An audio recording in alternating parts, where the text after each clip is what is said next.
Hello friends, welcome to our channel general studies क्लाइंस। आज हम सेक्टर ऑफ इकोनॉमिक्स के बारे में पढ़ेंगे, यानी अर्थशास्त्र के क्षेत्र। अर्थशास्त्र के मुख्यतः तीन क्षेत्र है। कितने हैं?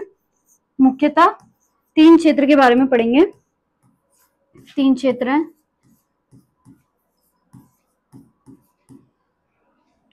पहला primary sector. Primary sector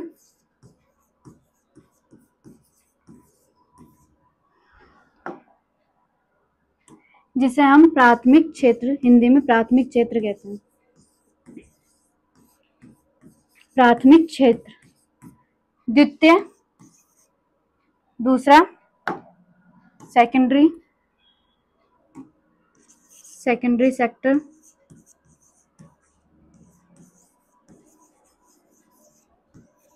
secondary sector जिसे द्वितीय क्षेत्र कहते हैं।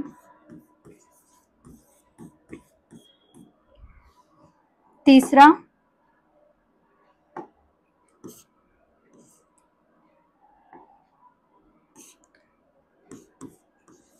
टर्टियरी क्षेत्र, सेक्टर जिसे तृतीय क्षेत्र कहते हैं।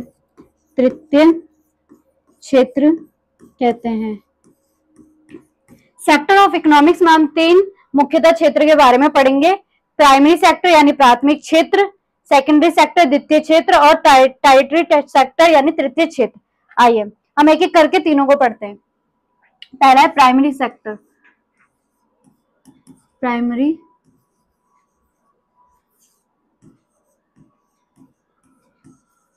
अर्थात प्राथमिक क्षेत्र।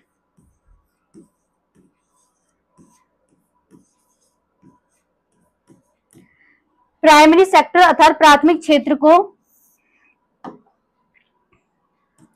इसे हम कृषि क्षेत्र भी कहते हैं।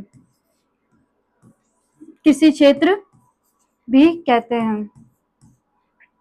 इसका रोजगार में योगदान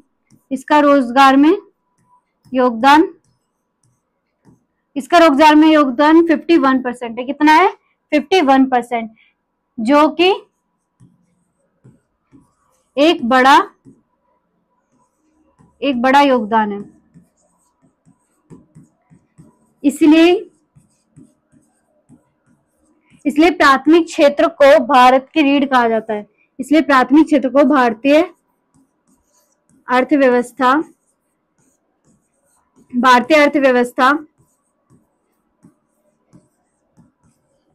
अर्थव्यवस्था की रीढ़ कहा जाता है।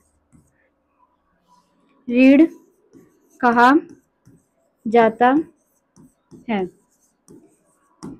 और इसका जीडीपी में योगदान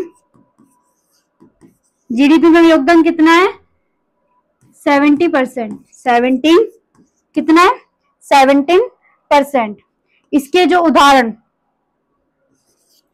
उदाहरण है मत्स्य पालन,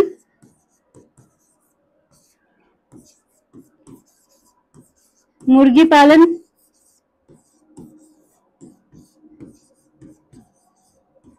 कृषि,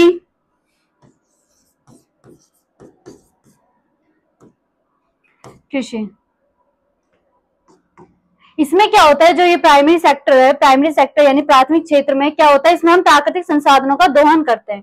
प्राइमरी सेक्टर में हम क्या करते हैं?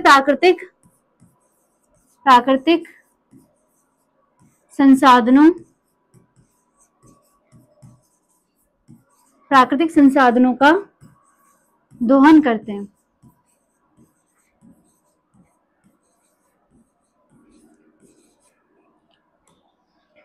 प्राइमरी सेक्टर यानी प्राथमिक क्षेत्र, इसे कृषि क्षेत्र भी कहते हैं। रोजगार में ये कितना योगदान करता है? 51% रोजगार में योगदान करता है। ये भारतीय अर्थव्यवस्था की रीढ़ भी कहा जाता है। ये भारतीय अर्थव्यवस्था की रीढ़ किसे कहा जाता है? प्राइमरी सेक्टर को कहा जाता है, क्योंकि ये जो रोजगार में 51% योगदान करता है। जीडीपी में कितना परसेंट है? ये 17%। कितना है? 17%। उदाहरण हो गए मत्स्य पालन, मुर्गी पालन और कृषि। हमारा आएगा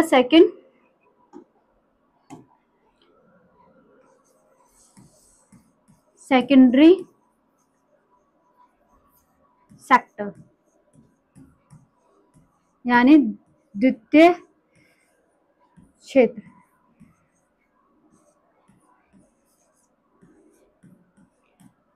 प्राइमरी सेकेंडरी सेक्टर यानी द्वितीय क्षेत्र, इसमें ये क्या होता है, इसमें जो रोजगार में कितना है, ये रोजगार में 22% योगदान देता है। कितना देता है ये जीडीपी में? अबे यार गलती हो गई शायद,